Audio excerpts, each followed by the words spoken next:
This robot looking thing is the brand new Tail 2 from Obsbot, and it could pose a serious threat to mirrorless cameras. Why? Well, for starters, it can track your face, it can follow your movements, it can zoom in and out, and a whole bunch more, all without having to touch a single button. But most importantly of all, the image quality is surprisingly good. But just how good, I'm sure you're asking? Well, you're looking at it. In fact, I've been filming with it this entire time. Let me know in the comments if you figured something was up, and be honest, because baby Jesus is watching you. And look, just to press the point even further, here is a side-by-side comparison. One of these cameras is my usual setup, which is the Panasonic S5 Mark II, which costs around $1,700 plus a lens, which is usually about $600 to $1,000 depending on what you get.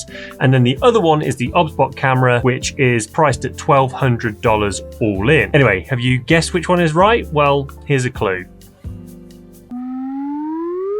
Yeah, it can do hand gestures, but we'll talk more about that later. And honestly, let me know in the comments if you did manage to figure out which one was the correct one. For now though, in the spirit of full transparency, this is not going to be a typical review of this product because Obsbot have been kind enough to help support this channel by sponsoring this video. Consider this more of a product demonstration. Anyway, it should be fairly obvious that this has been primarily designed for solo content creators, you know, people who don't have the luxury to hire a full-time camera operator or have an easily bribed friend, so me. Under the hood, this thing houses a Sony 1/1.5 inch CMOS sensor that can capture 4K video up to 60 frames per second, and on the front there's a fast f1.8 lens to aid with low light performance. Now the nice thing about this lens is that it does have a proper 5x optical zoom, so that means when you punch in you still get a nice crisp image and you don't get any of that nasty fuzziness or a drop in resolution like you would do with a digital zoom. It also includes a 3-axis image stabilization system for moving shots, though personally I can't see that many people actually using this camera for that type of thing, but I guess it's nice to have. Footage is recorded internally onto a single micro SD card, though you can also output via your choice of USB-C, HDMI or wirelessly using NDI if you're feeling fancy. Now the second USB-C connection underneath is used to power the camera via the mains if you want to, though it does also come with a built-in battery offering around 150 minutes of recording time, which is handy if you're out on location filming. Audio wise, it does actually come included with a built-in microphone, though I would personally recommend that you plug in your own mic using the mic input to achieve a much higher quality audio, and that's exactly what I'm doing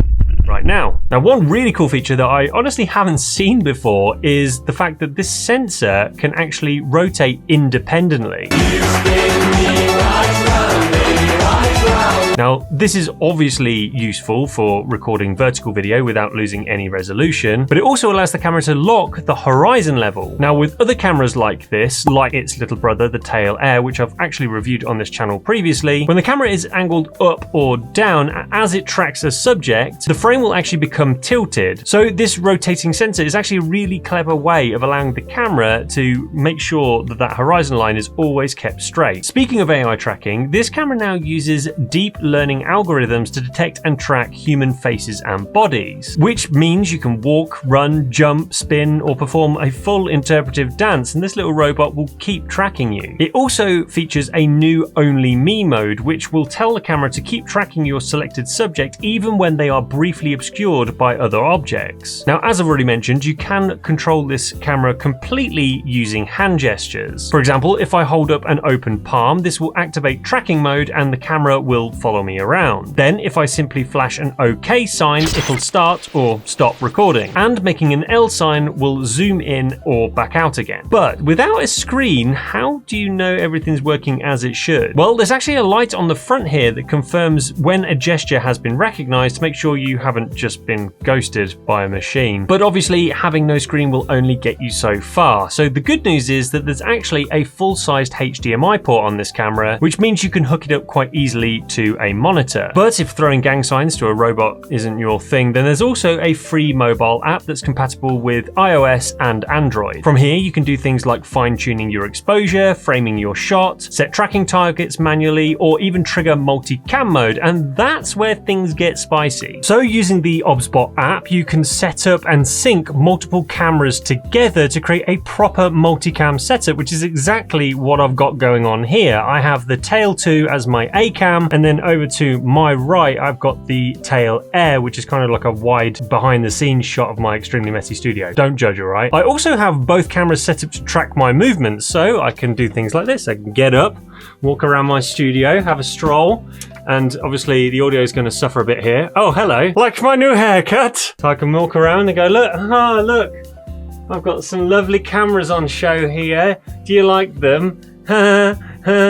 Anyway, enough of that. Obviously, this would be a really useful kind of setup if you are a streamer, or you had a podcast setup, or you liked filming live events and you didn't want to have to pay out for a film crew and sell all your kidneys to fund it. And genuinely, the best thing about this whole setup is you really don't need a degree in film production or computer engineering to get it all set up. Once I got to grips with the fundamentals, this whole rig took me about 15 minutes to set up and start recording. And as usual, I was heavily caffeinated and slightly emotionally unstable, so you'll be fine. Anyway, be sure to check out the links in the video description below to learn more, and thanks once again to Obsbot for sponsoring this video.